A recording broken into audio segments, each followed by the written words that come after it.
Well, hey there, little dudes. My name is Crash, and we're going to be drawing something spot on amazing today with Ross Bob. Oh, and speaking of spots, I spent like a bunch of time in the sun this past week.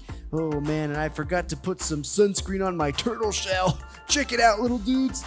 Oh yeah, kinda reminds me of when I had acne as a teenage turtle. That's what happens when you forget to wear sunscreen. It kinda hurts. Oh, it's always wise to remember sunscreen, right? Yeah. Anyway, you little dudes, get ready to watch today's drawing lesson. It's a fun one. I'll give you a hint. It's something that you see at the zoo. Oh, there's a ton of animals at the zoo. It could be any one of them. But you know what? I don't want to ruin the surprise, but I'm pretty sure it is something with spots on it. You know, I'll let Ross Bob tell you more. Are you guys ready? Yeah! Then here's Ross Bob with the love of drawing. Oh, I better probably should go put some more alloy on my shell. Catch you little dudes later. Wonder what the best way to do this is.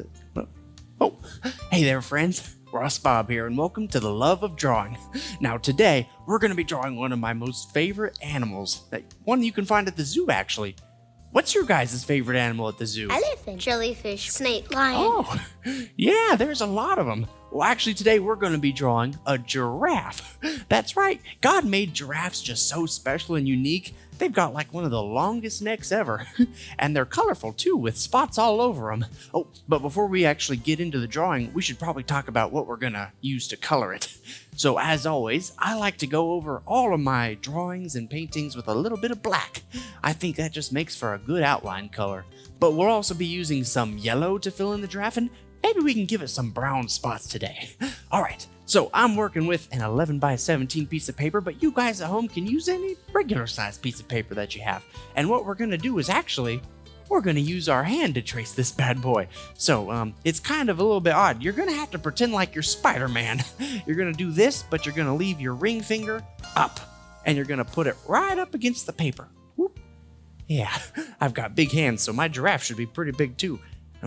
Now the key here, I think, is to get your pinky and your thumb kind of as close together symmetrically as possible. And when you've got it, all you gotta do is outline yourself.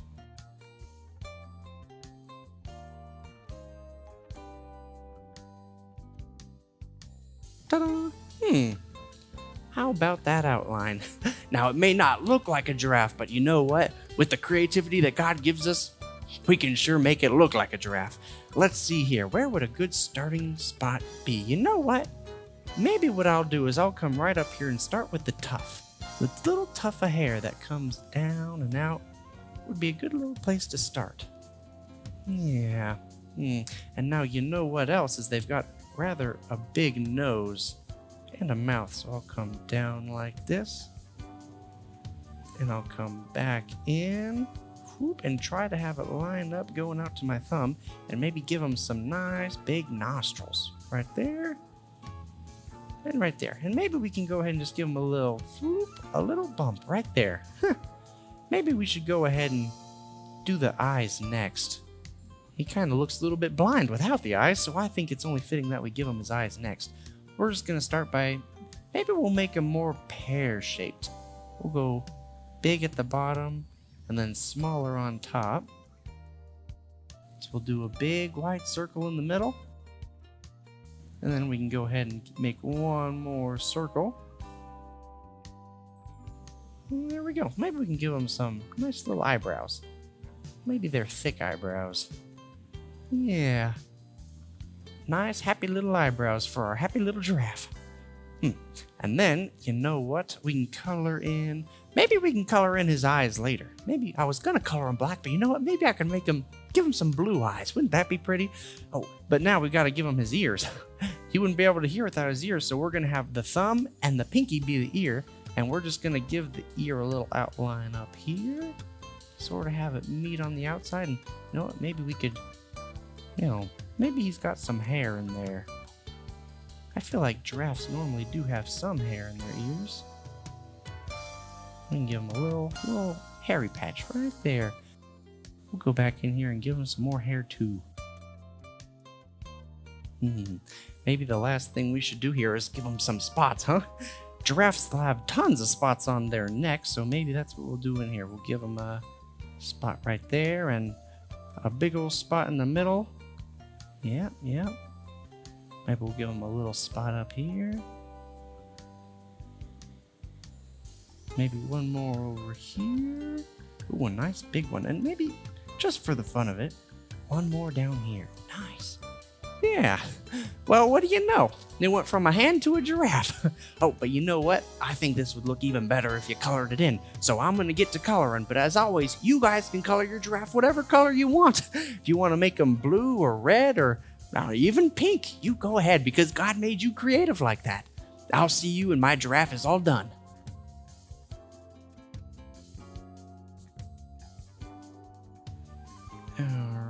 And with the last little bit of yellow, I think I'm just about done.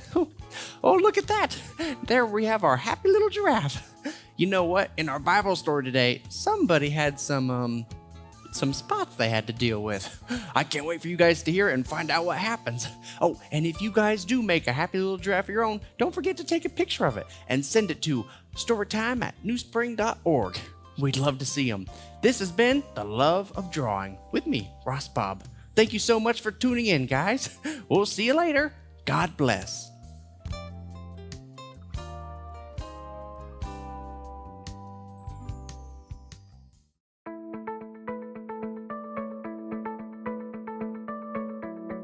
Hello, boys and girls. My name is Mackenzie, and I get to tell you today's story.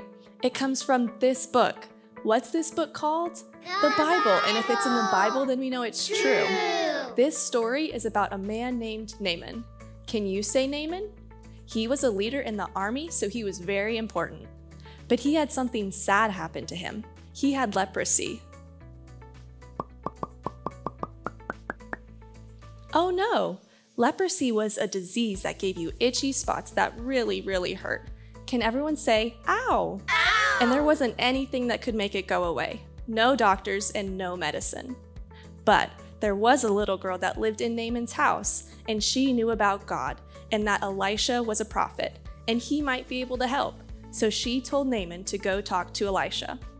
Naaman went and talked to Elisha's helper, and Elisha's helper told him to go wash 7 times in the Jordan River. This made Naaman mad. Can you show me your mad faces? He couldn't imagine that washing in the river 7 times would heal him. He thought Elisha would come out and wave his hand over his spots and he would be healed. But Naaman's friends told him that he should do what Elisha said because they were easy directions to follow. So Naaman did. Can everyone stand up? Let's jump 7 times. Can you count with me? Ready? Here we go. 1, 2, 3, 4, 5, 6, 7. Look, all my spots are gone. Naaman was healed. The water isn't what healed Naaman. God healed Naaman. And after he was healed, Naaman knew that God was the one true, real God. All right, now's a good time to pray, so let's clap our hands together and bow our heads. Dear God, we know that you can do even more than we can think of or imagine. Help these kids to have big imaginations and trust that you are even bigger. We love you. And all God's children said, Amen. I'm so glad the spots are gone. I think I'll go celebrate by getting some ice cream. It's so hot outside. Bye, everyone.